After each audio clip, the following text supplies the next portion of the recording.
Welcome to Samishta coaching centre. आज हम अपना चैप्टर तीसरा स्टार्ट करने वाले हैं। 2 चैप्टर की वीडियो हम डाल चुके हैं, उसी क्रम में हम अपना आज चैप्टर नंबर तीसरा है। जैसे आप देख रहे हैं धातु एवं अधातु। तो देखिए बिना टाइम वेस्ट किए अपनी वीडियो को स्टार्ट करते हैं। आप देख रहे हैं धातु एवं अधातु। धातु क्या होती हैं और अधातु क्या होती हैं। तो इससे पहले कुछ बेसिक जानकारियां हैं। जैसे अब तक प्रकृति के अंदर लगभग 118 तत्वों की खोज हो चुकी है। कितने? 118 तत्वों की खोज हो चुकी है, जिसमें कुछ मानव निर्मित हैं और कुछ प्रकृति के द्वारा प्राप्त तत्व हैं। इन 118 तत्वों को क्या कहते हैं, मेंडलिव की आवर्त सारणी में रखा गया है। उन्हीं के अनुसार इनको 3 भागों में डिवाइड किया गया है, एक धातु, एक अधातु और एक उपधातु। तो हमारे 10th क्लास में जो है धातु, अधातु और उपधातु, इन्हीं पर बेसिक क्वेश्चन बनते हैं। ठीक है, तो हमें ज्यादा लेवल में नहीं जाकर धातु, अधातु के और उपधातु के 2-4 एग्जाम्पल देखने हैं और उसको मतलब ज्यादा मोस्टली नहीं लेना है। ठीक है ना। जैसे लिखते हैं वे तत्व, वे सूक्ष्मतम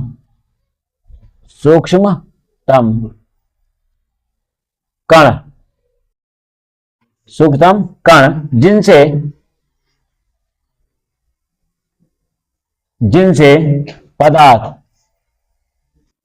पदार्थ निर्मित होते हैं। इधर लिख लें, यहां से निर्मित होते हैं पदार्थ। वे सूक्ष्मतम कण जिनसे पदार्थ निर्मित होते हैं वे तत्व कहलाते हैं।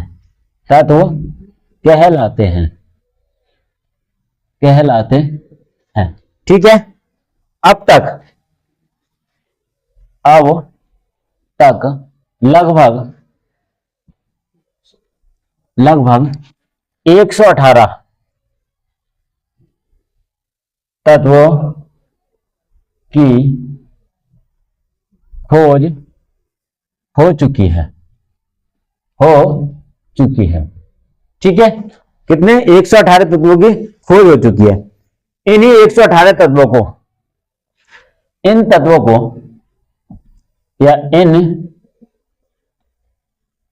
तत्वों में कुछ समानताएं होती हैं,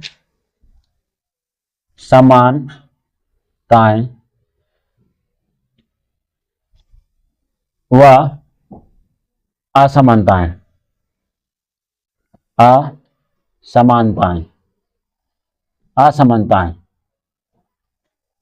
होती हैं। इन तत्वों में क्या होती हैं? कुछ में समानताएं होती हैं आपस में, कुछ के रासायनिक गुण भी समान होते हैं, कुछ में असमानता होती हैं। इन्हीं आधार पर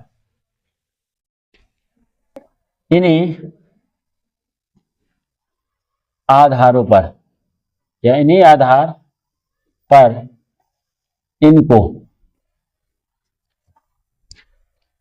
3 रूपों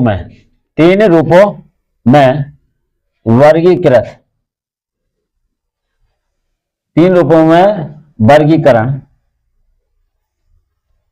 किया गया है।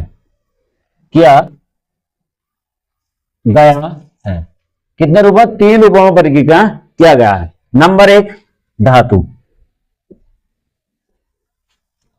नंबर 2 है अधातु, नंबर 3 है उपधातु। ठीक है, एक धातु, अधातु और उपधातु, इन 3 भागों में इसका वर्गीकरण किया गया है। तो सबसे पहले हम धातु पर चर्चा करते हैं। धातु क्या होती है भाई? धातु होती है हमारी वे तत्व जो ऊष्मा के सुचालक होते हैं और इनके अंदर अघात बद्धता होती है। और क्या होते हैं भाई? इनमें तन्य गुण पाया जाता है।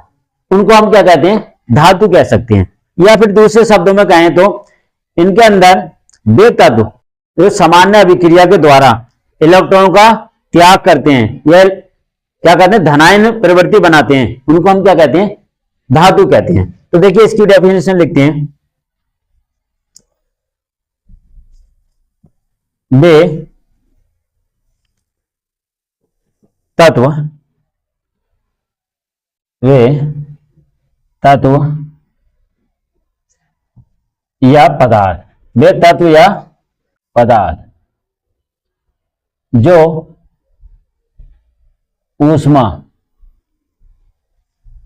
के सुचालक, ऊष्मा के सुचालक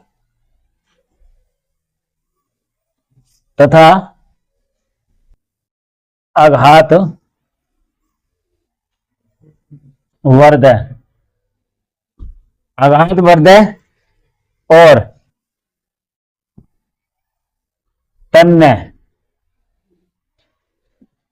गुण पाए जाते हैं, तन्य गुण पाए जाते हैं, धातु कहलाते हैं, धातु कहलाते हैं। इनके बहुत सारे अपवाद भी हैं, उन पर चर्चा हम बाद में करेंगे। धातु कहलाते हैं, ठीक है। या ऐसे भी लिख सकते हैं, जो तत्व, जो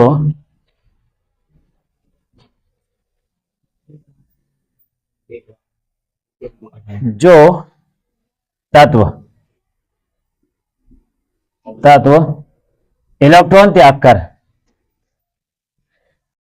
इलेक्ट्रॉन त्याग कर, इलेक्ट्रॉन त्याग कर धनायन, धनायन बनाने, धनायन बनाने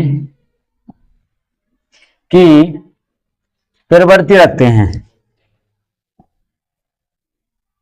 प्रवृत्ति रखते हैं, धनायन बनाने की प्रवृत्ति रखते हैं, धातु कहलाते हैं, धातु कहलाते हैं, धातु कहलाते हैं, ठीक है ना। वे तत्व जो इलेक्ट्रॉन त्यागने के बाद में धनायन बनाने की प्रवृत्ति रखते हैं, उनको क्या कहते हैं, धातु कहते हैं। अब इसके उदाहरण देखते हैं हम एग्जाम के, पहले कुछ धातुएं हैं इसके देखते हैं उदाहरण। देखिए Ag सोना है, कॉपर है, सोडियम है, Au है आदि, ये सभी हमारी क्या है, धातु हैं। अब देखो धनायन बनाने की प्रवृत्ति जो रखते हैं उनके लिए देखते हैं भाई।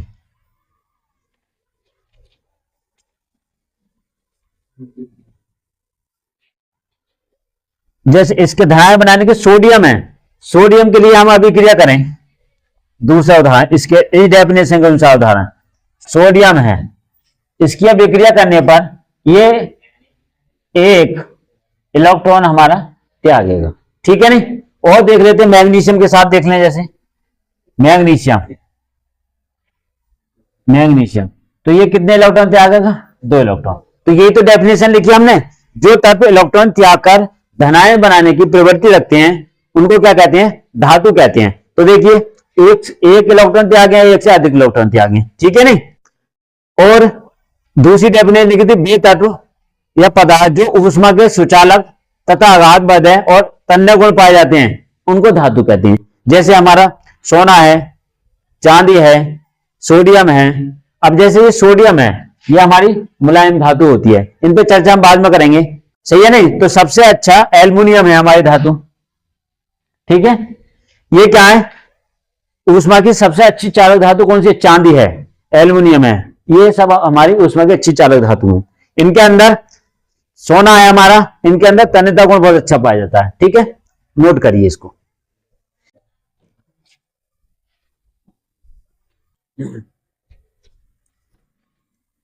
ये आपने नोट कर ही लिया होगा। अब लिखेंगे इसके हम धातुओं के भौतिक गुण। ये धातुओं की हमने डेफिनेशन पढ़ी थी, धातुओं को कितने भागों में बांटा जा सकता है उसके बारे में पढ़ा था। अब आता है हमारा अगला हेडिंग, धातु के भौतिक गुण। तो देखिए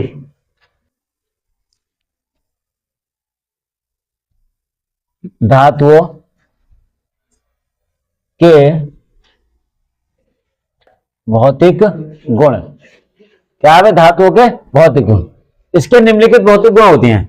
नंबर एक क्या होता है?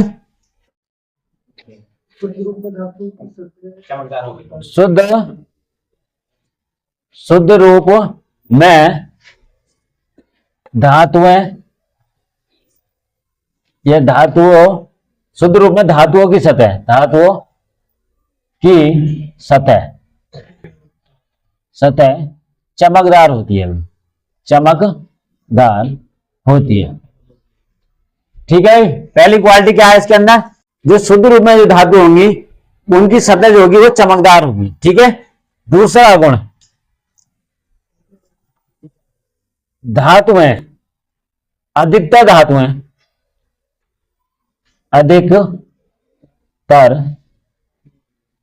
धातुएं कठोर होती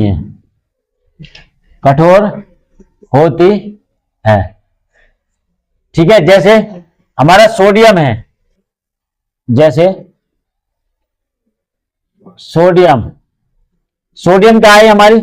इसे हम चाकू से आसानी से काट सकते हैं। सोडियम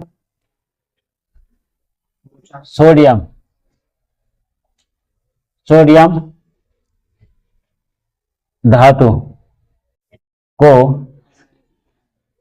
चाकू से आसानी से काट सकते हैं, आसानी से काटा जा सकता है।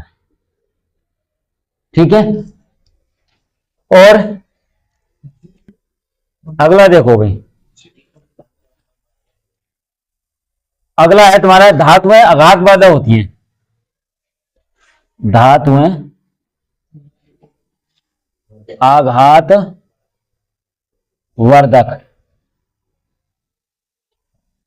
आघातवर्धक होती हैं।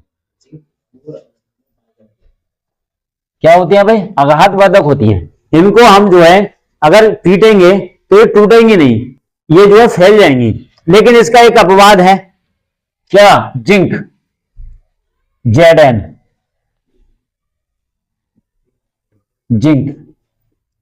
जिंक जो होती है ये भंगुर अवस्था में पाई जाती है। भंगुर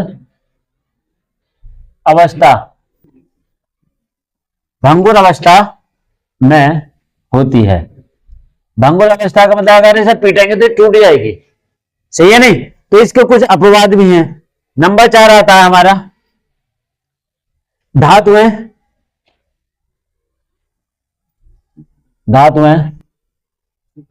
विद्युत की सुचालक होती हैं। सुचालक होती हैं।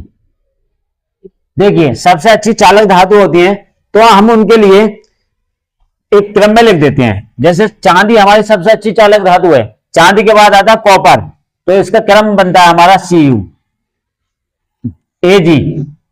चांदी सबसे अच्छी चालक धातु है, इससे कम हमारी Cu है, इससे कम हमारी एल्युमिनियम है, और इससे कम हमारी Pb है, और सबसे कम है हमारी Hg। तो कभी कभी इसका क्रम भी पूछ लेता है कि धातु का सुचालकता का क्रम बताइए। ठीक है नहीं? सबसे अच्छी चालक धातु कौन सी है? अगला नंबर आता है 5वां नंबर, धातुओं में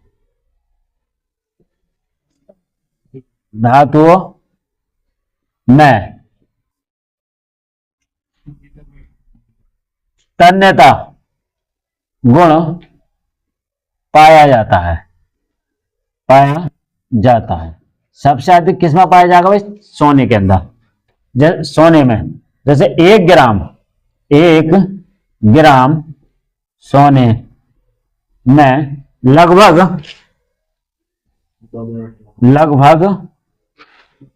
2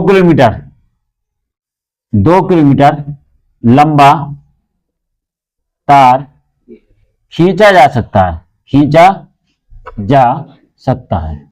ठीक है, तो ये हमारे भौतिक गुण हुए। तो आज की वीडियो हमारी यहीं पर कंप्लीट होती है। जय हिंद, जय भारत।